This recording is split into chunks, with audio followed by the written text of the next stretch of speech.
back to our education video series for the 2023 football season. This has been week 11, which is the end of the regular season here in North Carolina, and we will begin advancing into the playoffs. Congratulations to all those officials who have a playoff assignment this week if you do. And let's keep in mind, as we officiate this week, one team will continue their season and the other team's season will come to an end. So just keep that in the back of your mind as we work through the rest of this season. Let's get into our plays for this week, week 11. First play we're going to take a look at this week is a kickoff, and then we're going to watch it live time. And then we're going to come back and break a couple of things down. We'll take a look at two things specifically on this play. So let's take a second look at this. Back to this play, a second look. We're going to take a look. First thing we're going to look at is the positioning of the referee. And if we reference the mechanics manual on page 30 and we look at the diagram, we can see the referee in this video is too far out towards the pylon, too wide on the field, needs to come in near the hash marks to have the proper balance covering in position. And so the referee here inside the gold circle, a little blurry, but needs to change their position on the kickoff, still on the goal line, but needs to be in near those hash marks so that if you reference the mechanics manual. The second part here is we're going to take a look at where the receiver catches the ball and how it applies to Rule 8.5 and specifically on momentum. So it looks here that the receiver catches this ball somewhere around the 3-yard line, gains possession of the kick. So it was a kick. Once he gains possession, it's no longer a kick. And then we look at his momentum going back into the end zone. And you can see the referee's in great position on the goal line to be able to rule on this. But remember, this could be momentum. And so we would need to put a beanbag down at the spot where he recovered the kick.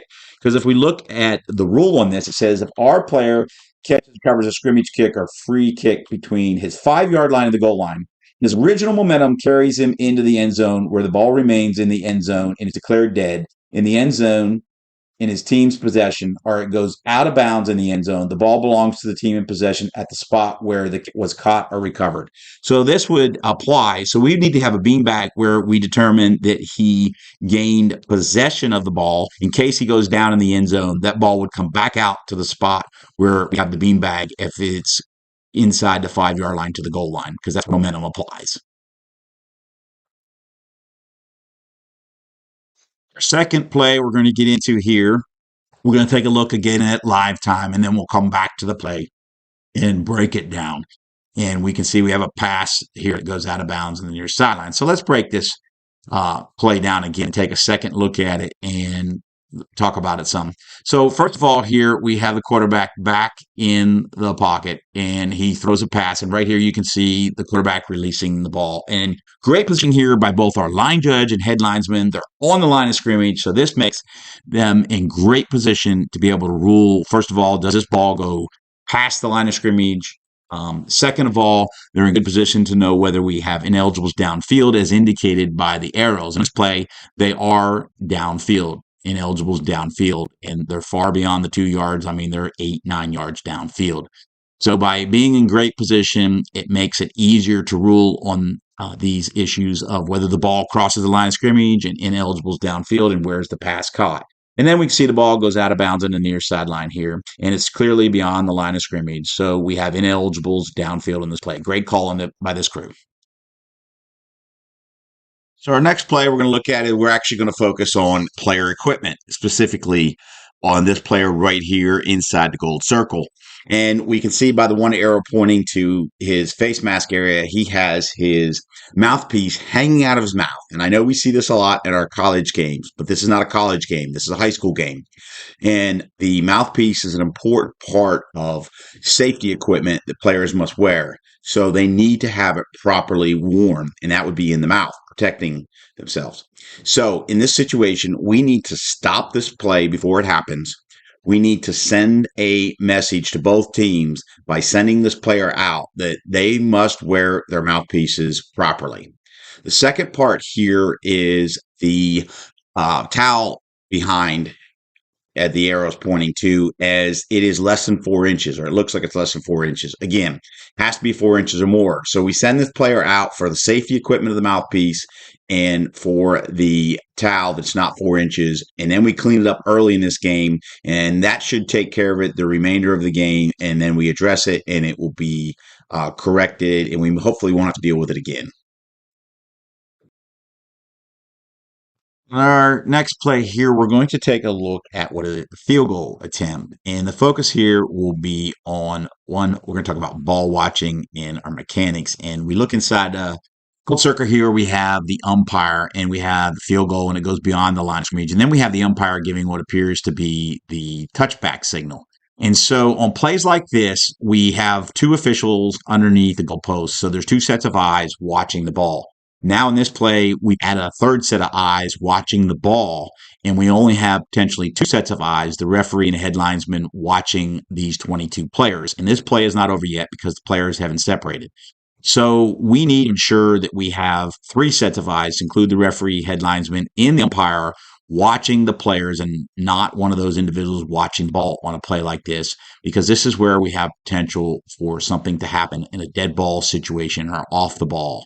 We need to focus on our areas so that we can see the action and rule on the action.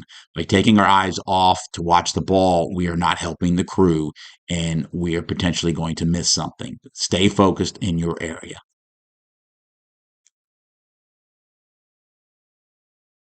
Next play, we're going to look at blocking below the waist. And we can see here the arrow indicates the center. So we have the center, guard, and tackle. And then I have a line drawn where the tackle or the free blocking zone ends. So only players inside the free blocking zone can block below the waist, and that must be immediate.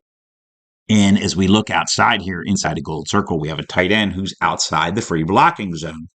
And as we watch this player, we're going to see the tight end block below the waist or attempt to block below the waist somewhat.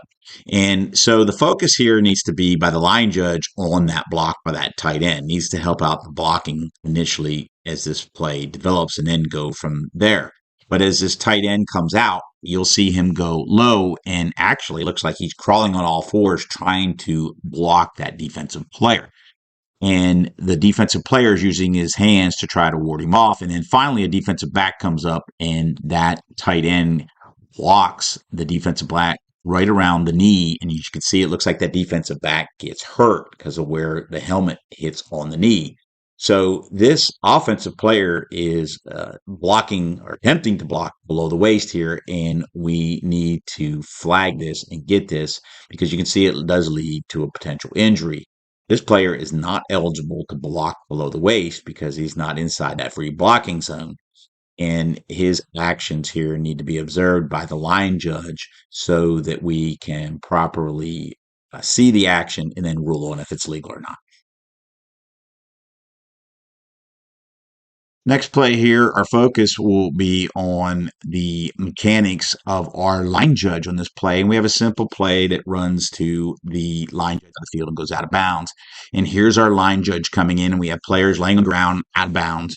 So the line judge in this particular play steps actually over the players. We want to avoid trying to navigate over top. Stay behind the play. Wait for the players to get up. Observe the action. Good stopping the clock signal here. That's great. But stay behind the play. Observe the action of the players. Let the players clear out. Then move up to the spot. There is no immediate rush and no reason to step over players. You place yourself at jeopardy in players, and it does not look good to be stepping over players. So wait for them to clear out, then move up to your position spotting. Play here we're going to look at it all the way through live time and see what you think. And so we have the runner go over top of the pile, rolls off, and continues down and scores a touchdown. So as you look at this play, you say, was the runner down or not? So there are two things. First of all, was forward progress stop? And second of all, did anything other than the hand or the foot touchdown? As you look at this play right here, here's the running back, and you can see it looks like he rolls continuously right over top of the pile. I can't tell from this video, potentially it's something else, but it does not look like any other part touchdown other than his feet or hand, which can do, and no momentum forward was stopped. So this looks like a good call. Good job here by this crew, not blowing the whistle in this play and allowing this play to continue from what I can see in the video. Just something to think about when you have players rolling over the top of a pile that potentially that runner could not be ruled not down and the play could continue. Next play here is a kickoff, and we're going to focus on proper coverage and specifically the line judge here. And we're going to pick up this kickoff right after the kickoff occurs, and we can see the line judge down here at 50 getting ready to move downfield. So we see the line judge here moving downfield, and I would say that we need to stop at 40. And maybe you could consider stopping at the 45, because remember, you have the umpire positioned at 20.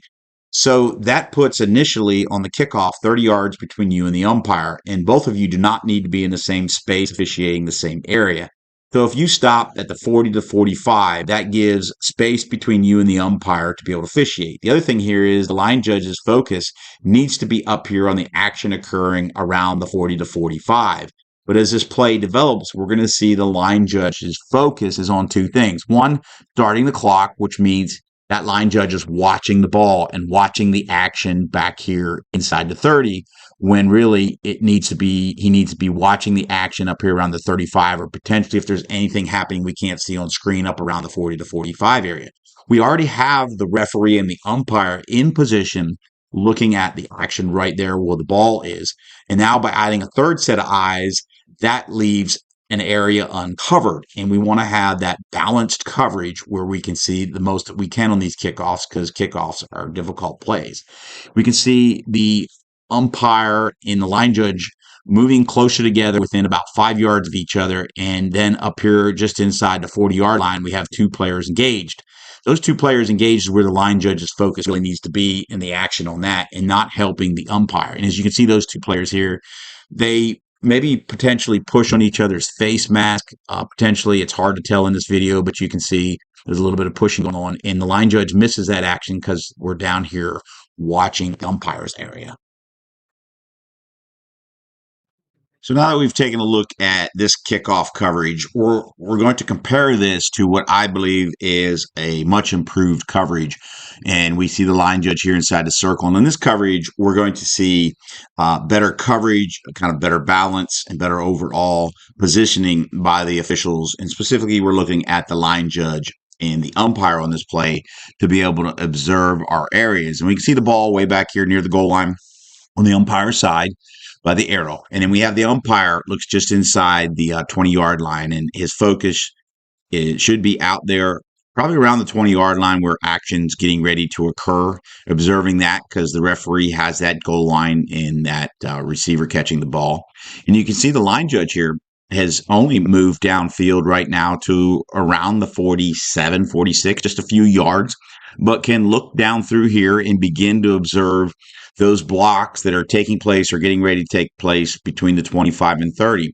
And that puts the two officials, specifically the umpire and the line judge, in good position to box this play in and have good coverage and observation of the entire play from their positioning. Great job here. Then I'd like to thank everyone for taking the time out of their busy week to watch this week's educational video. I also would like to say that anyone who feels they would like to share this video with anyone who it may benefit, please feel free to share that video. Also, if you'd like to comment in the comments section, feedback is appreciated. And also, you may also click the like button. Thank you very much again, and everyone have a great week. And until our next educational video, take care.